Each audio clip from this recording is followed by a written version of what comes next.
Alors nous voyons la fonction quadratique et plus particulièrement sa forme générale.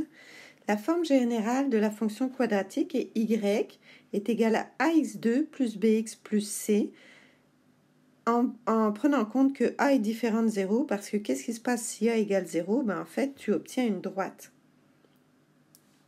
On va commencer par un exemple. On prend la fonction y égale 2x2 moins 12x plus 10 que nous allons tracer au fur et à mesure qu'on trouve de l'information pertinente sur le plan cartésien à droite ici. Donc, tout de suite, en regardant l'exemple, ici, nous avons deux informations intéressantes. Premièrement, nous voyons que le A, donc qui est 2 ici, est positif, ce qui signifie que la parabole va être orientée vers le haut, ou on peut aussi dire concave vers le haut. L'autre information intéressante, c'est que nous avons C qui est égal à 10, qui nous donne directement l'ordonnée à l'origine. Vous voyez que si je mets ici les valeurs de x à 0, donc ça fait 2 fois 0 moins 12 fois 0 plus 10, donc quand x égale 0, y égale 10, ce qui nous permet tout de suite d'écrire un point ici sur la parabole, c'est le point 0,10. Ensuite, nous cherchons les zéros. Qu'est-ce que c'est les zéros? On les appelle aussi l'abscisse, donc l'abscisse à l'origine, c'est-à-dire l'intersection de notre parabole avec l'axe des x. Pour commencer à trouver les zéros, on veut d'abord savoir combien de zéros on va avoir. Et pour savoir combien de zéros on va avoir, on calcule ce qu'on appelle le discriminant, qui est B2 moins 4AC. Quand on dit B2 moins 4AC, on parle bien du B ici, du A qui est dans la fonction et du C l'ordonnée à l'origine. Donc il suffit tout simplement de le calculer et de regarder son signe. Donc ici, nous, on a B2 moins 4AC, donc si on remplace, ça fait 12 au carré, moins 4 fois 2 fois 10.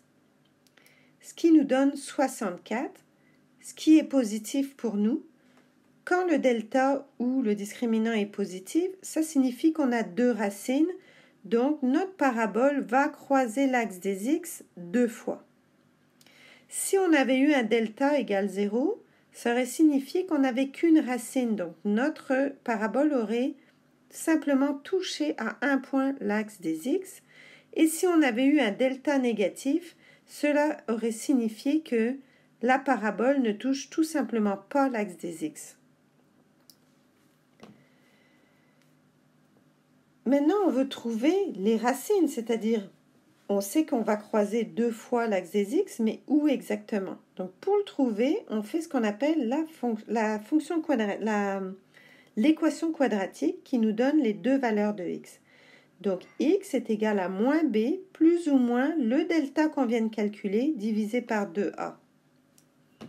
Ce qui nous donne, toujours en remplaçant avec les valeurs de notre exemple, moins b nous donne b étant moins 12, donc ça fait moins 12, ça fait plus 12, plus ou moins racine de 64 divisé par 2 fois nous donne 4. Donc si je calcule ça deux fois parce qu'on a le plus ou moins, j'obtiens les deux racines 1 et 5 qui va nous permettre d'inscrire sur notre graphique nos deux points par lesquels va passer la parabole. Donc c'est à 1 et 5 que la parabole croise l'axe des x qu'on appelle les zéros ou les racines.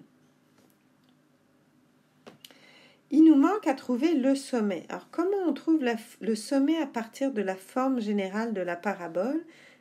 On sait que le sommet x en x est moins b sur 2a. Ça va nous donner, donc quand on cherche le sommet, on cherche quoi? On cherche ses coordonnées, x et y.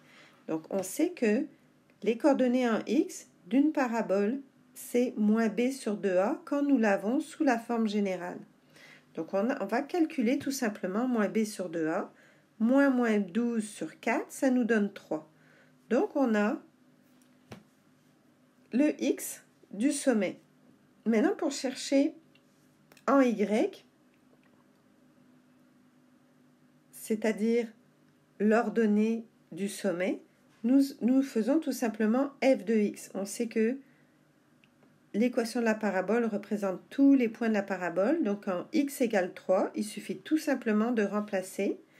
et ça nous donne 2 fois 3 au carré, moins 12 fois 3 plus 10, moins 8. Et voilà, nous avons les coordonnées du sommet qui sont 3 et moins 8 que nous pouvons tout de suite placer sur notre plan cartésien. Donc là, on commence à être pas mal avancé. On a l'ordonnée à l'origine, les deux zéros et le sommet.